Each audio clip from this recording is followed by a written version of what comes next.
KSG coaching के YouTube channel पर फिर आपका फिर से स्वागत है। और जैसा कि हमने वादा किया था कि RS का जो ऑफलाइन बैच है इसकी संपूर्ण रिकॉर्डिंग ऑनलाइन प्लेटफॉर्म YouTube के माध्यम से आपको उपलब्ध करवाई जाएगी। तो ये KSG कोचिंग के RS के ऑफलाइन बैच की रिकॉर्डिंग का पार्ट 4 में अब हम देख रहे हैं चौहानों का इतिहास। पार्ट 1 में हमने मेवाड़ का सिसोदिया राजवंश, पार्ट 2 में मारवाड़ के राठौड़ और पार्ट 3 में बीकानेर के राठौड़ कंप्लीट हो गए। तो पार्ट 4 में आज हम देख रहे हैं अजमेर के, या चौहान ही लिख लो आप, चौहानों का इतिहास।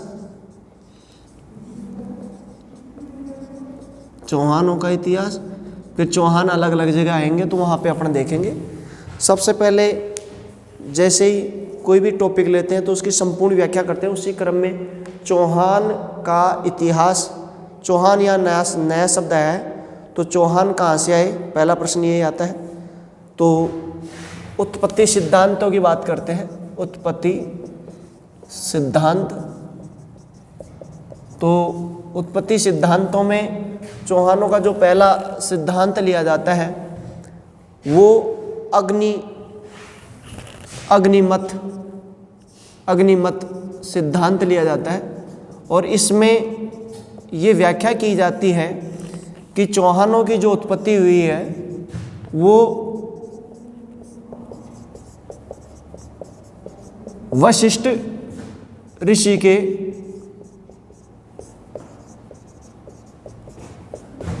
आबू स्थित, आबू कहाँ पर पड़ता है, सिरोही में, सिरोही, आबू सिरोही में स्थित उनका जो अग्निकुंड था, जिसको क्या कहते हैं अपन, हवन कुंड से या अग्निकुंड, हवन कुंड से इनकी उत्पत्ति हुई है, इनकी उत्पत्ति मानी जाती है। और इसमें यह बताया जाता है कि हवन कुंड से 4 योद्धाओं की उत्पत्ति हुई। कितने योद्धाओं की उत्पत्ति हुई? 4 योद्धाओं की उत्पत्ति हुई।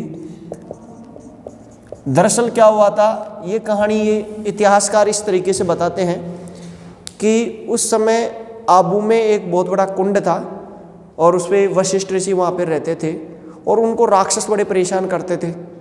तो राक्षस उनके हवन कुंड में हड्डी वगैरह और खून इस तरीके से डाल के और उनके हवन कुंड को दूषित कर देते थे। तो अपने हवन कुंड की रक्षा के लिए उन्होंने मंत्र के द्वारा 4 योद्धाओं की उत्पत्ति की और चारों को चारों दिशाओं में स्थापित कर दिया ताकि वो उसके हवन कुंड की रक्षा किए। और 4 योद्धाओं में पहले थे प्रतिहार, दूसरा योद्धा था परमार, तीसरा था चालुक्य और चौथा था चौहान। तो इसी क्रम में ये पैदा हुए। सबसे पहले प्रतिहार उत्पन्न हुए। सबसे पहले कौन उत्पन्न हुआ था? प्रतिहार। और प्रतिहार के बाद में परमार, और परमार के बाद में चालुक्य, और चालुक्य के बाद में चौहान। चौहान सबसे अंत में ये उत्पत्ति हुई इनकी, इसी क्रम में उत्पत्ति हुई। और अगर आप राजस्थान के इतिहास में देखेंगे, मतलब भारत के परिप्रेक्ष्य में देखेंगे, तो इन चारों राजवंशों ने 4 दिशाओं में राज किया था। सिरोही के 4 दिशाओं में इन्होंने राज किया था। आगे ये भी मैं आपको बता देता हूँ कि देखो, ये भारत का अपने एक नक्शा बना लेते हैं काल्पनिक। ये भारत का आपने नक्शा बनाया एक काल्पनिक। तो आप यहाँ देखेंगे कि जो चौहान थे वो चौहानों ने यहाँ राज किया, चौहान। प्रतिहार थे तो प्रतिहारों ने यहाँ राज किया, गुज्जर प्रतिहार। चालुक्य थे, उन्होंने दक्षिण में राज किया, चालुक्य। और चौथे तुम्हारे परमार थे, परमारों ने यहाँ राज किया, परमार। तो ये देखो चारों शक्तियाँ, ये जो आबू कुंड है उसके चारों तरफ फैली हैं, चौहान, चालुक्य, प्रतिहार और परमार। तो यानी कुल मिला के उन्होंने 4 योद्धाओं की उत्पत्ति की। और ये जो कहानी कहते हैं, इस मत की जो पुष्टि करते हैं, वो 3 बड़े इतिहासकारों ने इसकी पुष्टि की। इस मत की पुष्टि कौन कौन करते हैं? एक तुम्हारा करता है चंद्रबरदाई।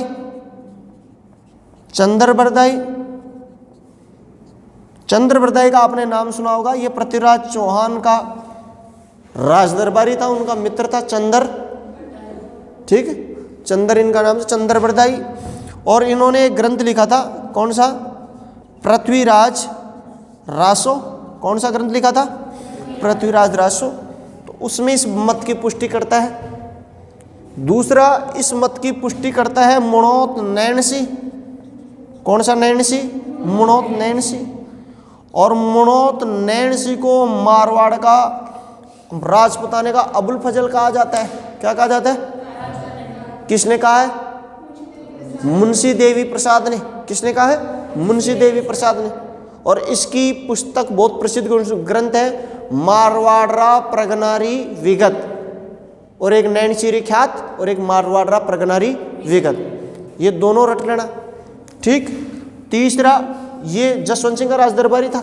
ये किसका राजदरबारी था? जसवंत सिंह का। ये तो किसका राजदरबारी था? पृथ्वीराज चौहान दरबारी। और ये पुस्तक का नाम है मारवाड़ा परगनारी विगत। इनको लास्ट में मृत्युदंड दे दिया था। और ये किसके राजदरबारी थे? महाराजा जसवंत सिंह। किसके राजदरबारी थे? महाराजा जसवंत सिंह के राजदरबारी थे। और तीसरा जो इस मत की पुष्टि करता है वो करता है सूर्यमल मिश्रण। कौन सा मिश्रण?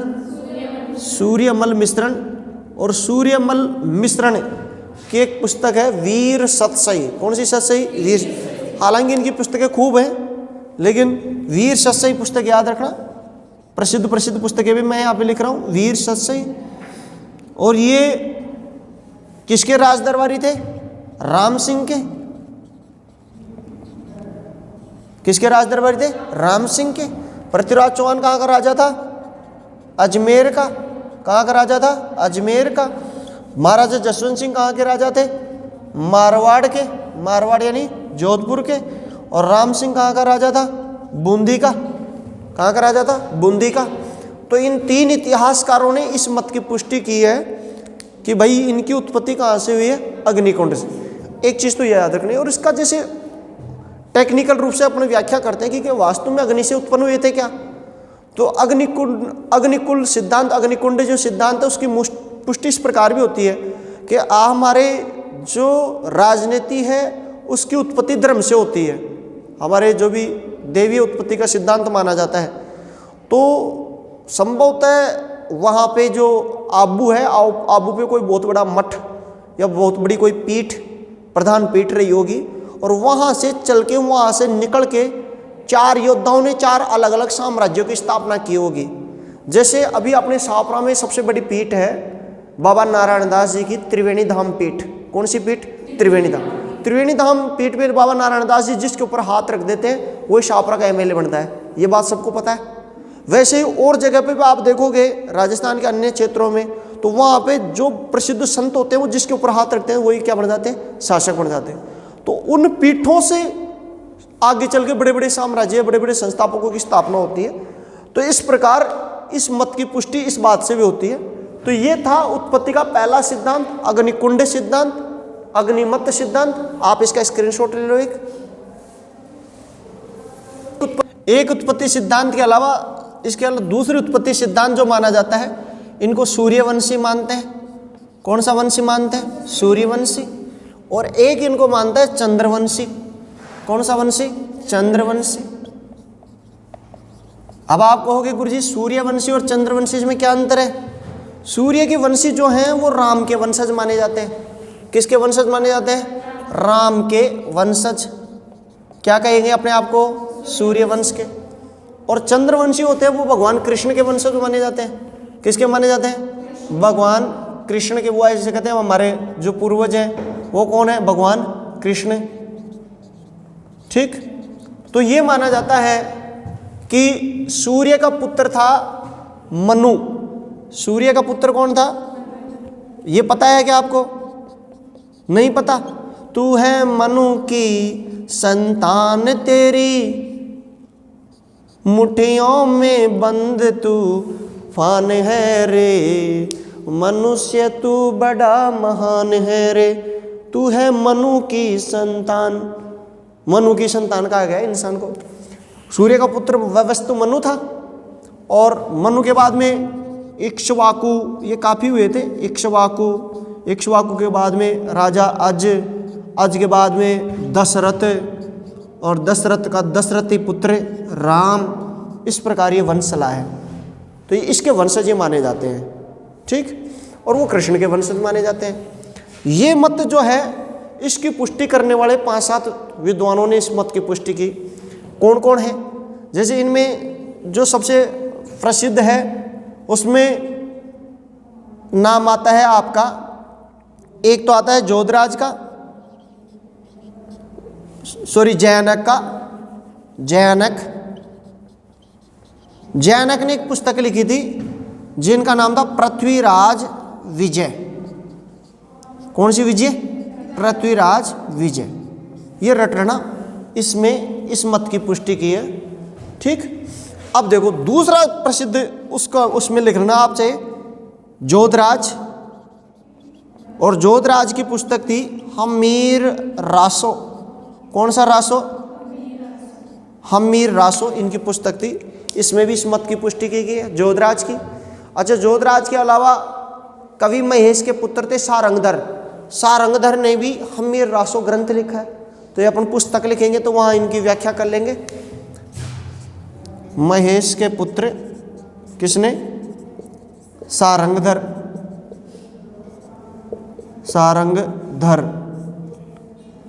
ने भी इसी नाम से लिखा है हम्मीर रासो। ठीक है। तीसरी आपकी जो पुस्तक रहेगी, तीसरा जो आपका वो रहेगा वो है हम नैन चंद्र सूरी। कौन सा सूरी? नैन चंद्र सूरी। और इसकी पुस्तक का नाम है हम्मीर महाकाव्य।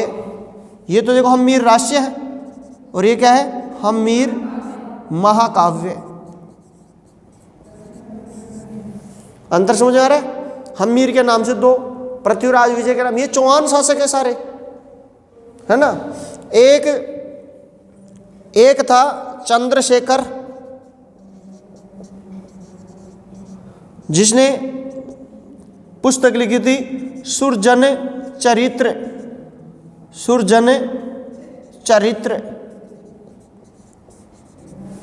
चरित्र।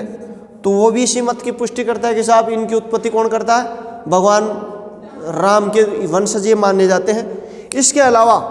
इनके अलावा और कौन कौन इस मत की पुष्टि कर रहा है वो भी देख लो आप। एक बहुत ही प्रसिद्ध इतिहासकार रहे हैं जिनका नाम है गौरी शंकर हीरानंद ओझा। इनका नाम तो आपने सुना होगा, अगर आप राजस्थान का इतिहास पढ़े होंगे तो इनका नाम तो आप जरूर, डॉक्टर ओझा। इसके 999 घात लगा लो, क्योंकि पूछने वाला यही है ओझा। डॉक्टर ओझा भी दे सकता है, डॉक्टर GH ओझा भी दे सकता है। GH कोष्टक में मतलब छोटे नाम दे देता है इनका। गौरी शंकर हीरानंद ओझा। एक जो है बेदाला अभिलेख में भी अपने को यही देखने को मिलता है कि इनकी जो उत्पत्ति हुई थी वो किसके द्वारा हुई है? भगवान राम के द्वारा। ठीक। और एक चौहान प्रशस्ति। तो ये कुल मिला के ये ग्रंथ ये कहते हैं कि साहब इनकी उत्पत्ति जो है वो किसके द्वारा हुई थी? भगवान राम के द्वारा। अब आ जाओ, भगवान कृष्ण के वंशज कौन मानते हैं? भगवान कृष्ण के वंशज मानने वाले दो इसके समर्थक हैं। एक अचलेश्वर शिलालेख। कहाँ है भाई अचलेश्वर? सिरोही में, माउंट आबू सिरोही। ठीक। और एक हांसी शिलालेख। हांसी, हांसी कहाँ पड़ता है रे? हरियाणा। हांसी सिरसा हरियाणा।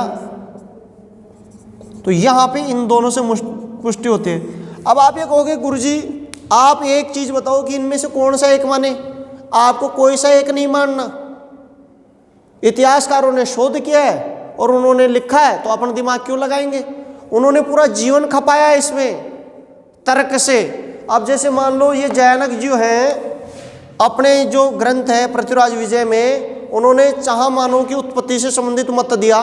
उन्होंने कहा कि इनका जो आदि पुरुष था, मैं यहाँ लिख देता हूँ इसको, इनका आदि पुरुष, इतनी व्याख्या की है कि इन्होंने पूछो तो चा है माने, चाह मान इनका आदि पुरुष था।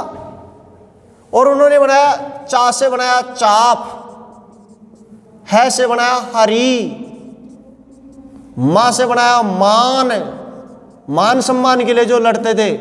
और नय से बनाया था नय, नय यानी नीति। नय यानी क्या होता है? नीति। नीति पुरुष जो मान सम्मान के लिए, नीति पुरुष, नीति पुरुष जो अपने मान सम्मान के लिए, चाप होता है धनुष, धनुष के माध्यम से एक भगवान तुल्य आदमी जिसने अपना साम्राज्य स्थापित कराया, वो कौन कहलाए? चामान। ये व्याख्या करता है। पूरी किताब लिखी है, पूरा ग्रंथ लिखा है, समझ रहे हो? तो ये सारे शिलालेख, ये सारे ऐतिहासिक अभिलेख ये मानते हैं कि इनका जो आदि पुरुष था वो भगवान राम था। ये सूर्य के पुत्र थे, भगवान राम सूर्य वंशज माने जाते हैं। और ये सभी शिलालेख ये मानते हैं कि ये भगवान कृष्ण के वंशज अर्थात चंद्रवंशी थे।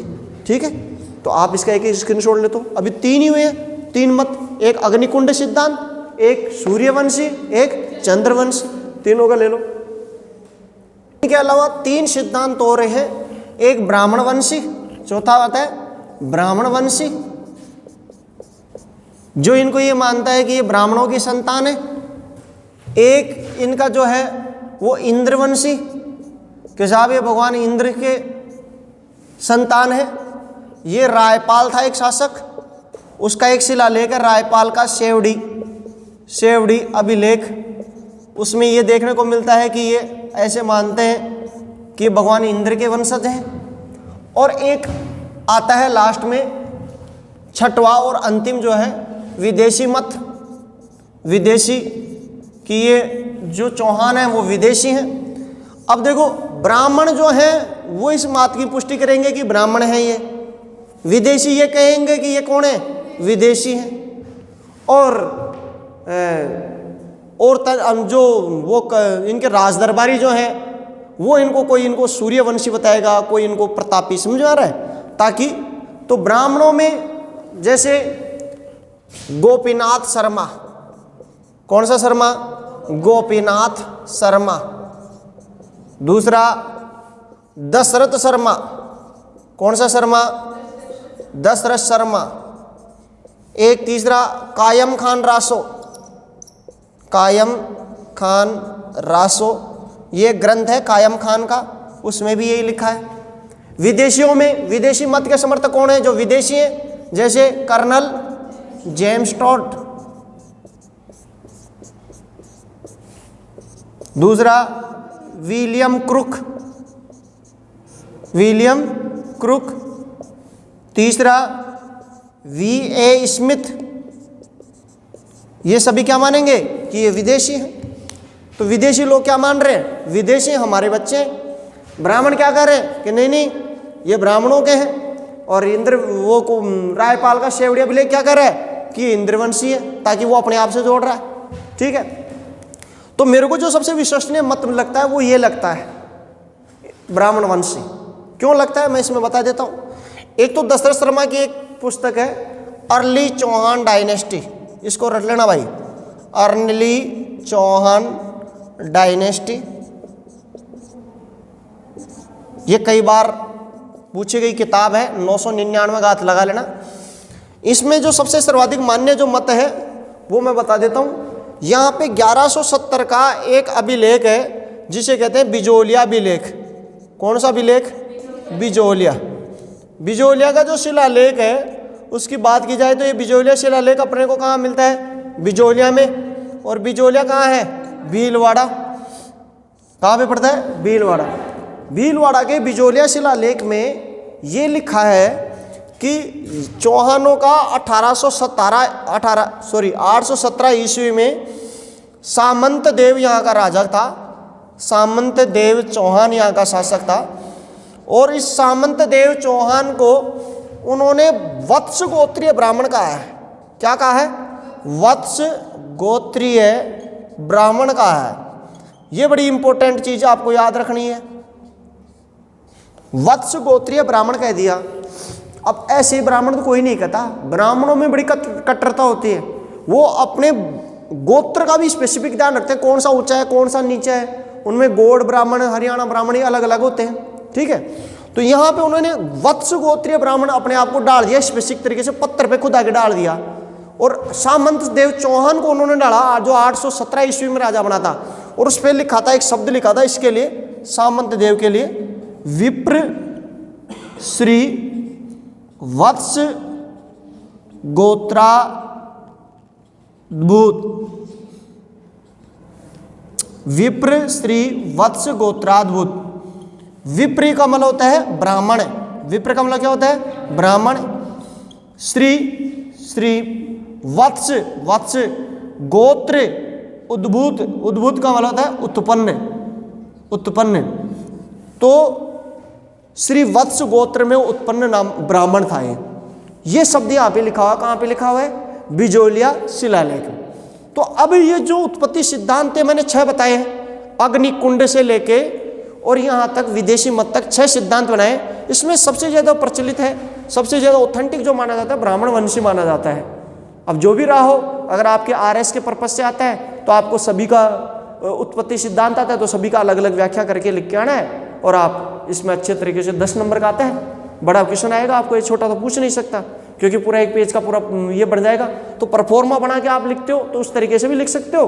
और अगर उस तरीके और एग्जाम्स की दृष्टि से, जैसे प्रीलिम्स की दृष्टि से अर्ली चौहान डायनेस्टी, या फिर ये पूछेगा, मैं आपको बता दूं कि उसका अगर अग्निकुंड का देगा तो उसमें इस प्रकार देगा, निम्नलिखित में से कौन सा अग्निकुंड मत का समर्थक नहीं है? नहीं है देगा, 4 ऑप्शन देगा। चंद्रप्रदाई है, मोणोतनैन्सी है, सूर्यमल मिश्रण है, एक देगा तुम्हारा जोधराज, ठीक, या ओझा, ठीक है। या फिर सूर्यवंशी मत का समर्थक कौन सा है, और उसमें ओझा ऑप्शन में देगा। क्या देगा? ओझा। तो ये 2 ही समर्थक पूछे जाते हैं ज़्यादातर अब तक जो पूछे गए, तो इन दोनों को याद रखना। ये हो गई इनकी उत्पत्ति। आप इसका एक स्क्रीनशॉट ले लो। चौहानों की उत्पत्ति सिद्धांत हमने देखे। अब उत्पत्ति सिद्धांत के बाद में दूसरा टॉपिक आता है मूल निवास स्थान। कौन सा स्थान? मूल निवास स्थान। कि साहब इनका मूल निवास स्थान क्या था? तो मूल निवास स्थान के बाद में बारे में इनके लिए ये कहा जाता है कि इनका मूल निवास स्थान जो था वो ये तुम्हारा जांगल प्रदेश था। कौन सा प्रदेश था? जांगल प्रदेश। और जांगल प्रदेश जो है वो ये जो सपालदक्ष वाला जो क्षेत्र है, सांबर और उसके आसपास, सपालदक्ष, सपालदक्ष का होता है 1.25 लाख गांवों का समूह। 1.25 लाख गांवों का समूह, ये बताया जाता है इनका मूल निवास क्षेत्र। हालांकि मूल निवास क्षेत्र के बारे में काफ़ी विवाद है, लेकिन सबसे प्रचलित मत मैंने आपको बता दिया। और इसकी जो राजधानी थी वो थी नागौर। इसकी राजधानी कौन सी थी? अहिछत्रपुर। अहिछत्रपुर यानी नागौर। अहिछत्रपुर यानी नागौर इनकी राजधानी थी। और ये मत देता है कौन? अभी मैंने आपको बताया था दशरथ शर्मा। कौन सा शर्मा? दशरथ शर्मा, जो सर्वाधिक तार्किक लगता है। और इनकी पुस्तक का नाम क्या था? Early Chauhan dynasty. डायनेस्टी यानी राजवंश होता है, अर्ली चौहान डायनेस्टी। इस पुस्तक में इसको सर्वाधिक मान्य मत माना गया है। वैसे इनके अलावा इनको मेवाड़ भी इनका मूल निवास स्थान बताया गया है। ये बताया गया कि मेवाड़ का जो मानमौर्य जो था 713 ईस्वी में मानमौर्य, तो मानमौर्य के बारे में ये भी कहा जाता है कि मानमौर्य को पराजित करके और फिर उसके बाद में बप्पा रावल ने मेवाड़ राजवंश की स्थापना की थी। ये सुना होगा आपने। तो मानमौर्य के 2 वंशज हुए थे बाद में। एक का नाम था महेश दास और एक का नाम था भीमदास, महेशदास और भीमदास। तो महेशदास ये उत्तरी भाग में चला जाता है और ये कहाँ चला जाता है, दक्षिणी भाग में। इसके वंशज थे और दोनों भागों में जाके और ये दो राजवंशों की, चौहानों की दो शाखाओं की स्थापना करते हैं, है ना। तो ये जो भी हो, लेकिन इसका मूल निवास स्थान आपको अहिछत्रपुर नागौर ज़्यादा ऑथेंटिक, यानी सपाल दक्ष, सांबर और उसके आसपास जो है, जो 1.25 लाख गाँवों का समूह है, सांबर एवं उसके आसपास का क्षेत्र, यह आपको याद रखना है। अब अगला प्रश्न आता है कि साहब इनकी कुल देवी कौन सी थी। कुल देवी तो देखो, कुल देवी बड़े कंफ्यूज वाला प्रश्न है, जो कई बार बच्चे इसको कर नहीं पाते, तो मैं इसके ऊपर थोड़ा सा बता देता हूँ। देखो, इनकी जो कुल देवी हैं उनके 3 नाम हैं। एक आशापुरी माता, जिसको कहते हैं महोदरी माता। कौन सी माता, महोदरी माता। एक दूसरी तुम्हारी शाकंभरी माता, जिसको कहते हैं सकराय माता, सकराय माता। और एक है तुम्हारी जीण माता। तो इनकी कुल 3 लोक देवियां हैं। इन तीनों के बारे में कुल देवियां हैं। तो कुल देवियों के बारे में प्रश्न कैसे आएगा वो देख लो। आशापुरी या महोदरी माता की बात की जाए तो इसके बारे में याद रखना, एक तो ये बिस्सा ब्राह्मणों की, कौन से ब्राह्मणों की, बिस्सा ब्राह्मणों, बिस्सा ब्राह्मणों की कुल देवी का नाम क्या है, आशापुरी या महोदरी माता। और दूसरा इसके बारे में याद रखना, ये जालोर के सोनगरा चौहानों की, कौन से चौहानों की, जालोर के सोनगरा चौहानों की। कानड़ देव सोनगरा जिनका नाम सुना है ना आपने, उनकी कुल देवी यही थी। शाकंभरी माता की बात कर लो तो शाकंभरी माता 2 की थी। एक तो खंडेल वालों की, किसकी, खंडेल वालों की कुल देवी।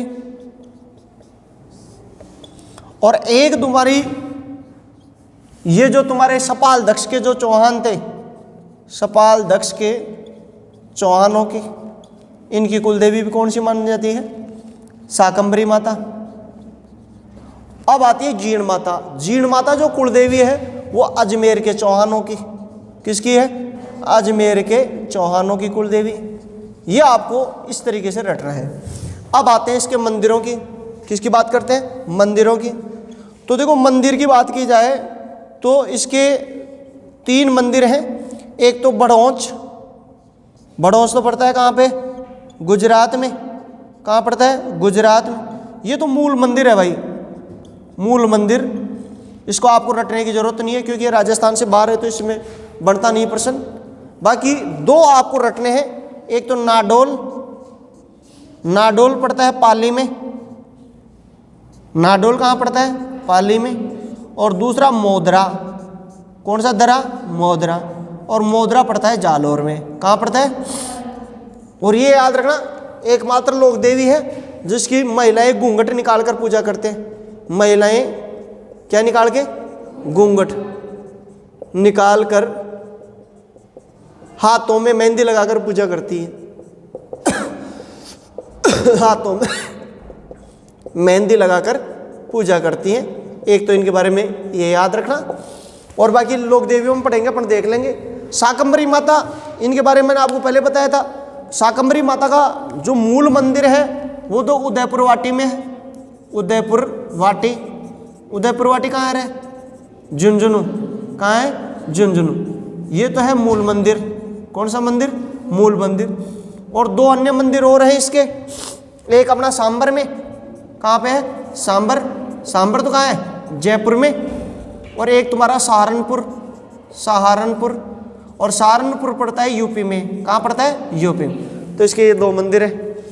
जीण माता, जीण माता का जो है वो एक ही मंदिर है और वो तुम्हारा कहाँ पे पड़ता है, रेवासा धाम। कौन सा धाम, रेवासा धाम। और रेवासा कहाँ पड़ता है भाई, सीकर में। और ये हट्टड़ देव चौहान ने उसका जो अभी गुवक सेकंड का एक सेनापति आएगा हट्टड़ देव, वो इसका निर्माण कराएगा, वो अपन वहाँ देख लेंगे। तो ये इनकी कुल देवियाँ होगी। कुल देवियों के ऊपर प्रश्न आते हैं तो आपको इसमें बिल्कुल कंफ्यूज नहीं होना। अगर चौहानों की ये पूछे, अजमेर के चौहानों की कुल देवी जीण माता, फिर पूछे सपाल दक्ष के चौहानों की शाकंभरी माता, और फिर पूछे जालोर के सोनगरा चौहानों की आशापुरी माता। और कोई चौहान नहीं दे, केवल चौहान ही दे दे, कोई चौहान नहीं दे तो उनमें तीनों में से कोई सा भी दे दे, वो कर लेना है। और ऐसे मान लो कि गुरुजी इन तीनों में से 2 दे दिया तो आप कोई सा भी कर देना, रिट लग जाएगी, वो प्रश्न क्या हो जाएगा, डिलीट हो जाएगा। बात समझ आएगी? तो क्वेश्चन डिलीट हो जाएगा, इसमें कोई बड़ी बात नहीं। होते हैं फर्स्ट ग्रेड में 22, 25% डिलीट हो जाते हैं। आरपीएस ऐसी गलतियां करता है, तो इसको देना चाहिए। तो कुल देवियों के ऊपर तो दो होती हैं, एक तो कुल देवी और एक इष्ट देवता। कुल देवता और इष्ट देवता में क्या अंतर होता है? कुल देवता तो वो होते हैं जब वंश स्थापित होता है तब वो वंश के साथ स्थापित होते हैं, और जो जिनके बाल उतराए जाते हैं, जडुला जामना जिसे कहते हैं, वो किया जाता है, वो तो कुल देवता होता है जो पुरातन वंश से चला जाता है। इष्ट देवता होता है वो अभी अभी आया है, लेकिन अपने वंश में उसका बड़ा महत्वपूर्ण स्थान रहता है। तो इनका जो इष्ट देव माना जाता है वो हर्षनाथ माना जाता है। इष्ट देव ये भी लिखना, इष्ट या आराध्य देव चौहानों का इष्ट या आराध्य देव बराबर आपको याद रखना है हर्षनाथ। कौन सा नाथ? हर्षनाथ जी। ये किसके भाई थे? जीर्ण माता के भाई, ठीक है, ये इनके भाई थे। तो ये इनका इष्ट देव या आराध्य देव। तो ये सामान्य परिचय कंप्लीट हुआ चौहानों का। तो आप इसका स्क्रीनशॉट ले लो। बोले आज के आनंद की, बोले मातेश्वरी सरस्वती मैया की, बोले तीनों लोक के देवी देवता की। ले लो भैया स्क्रीनशॉट ले लो।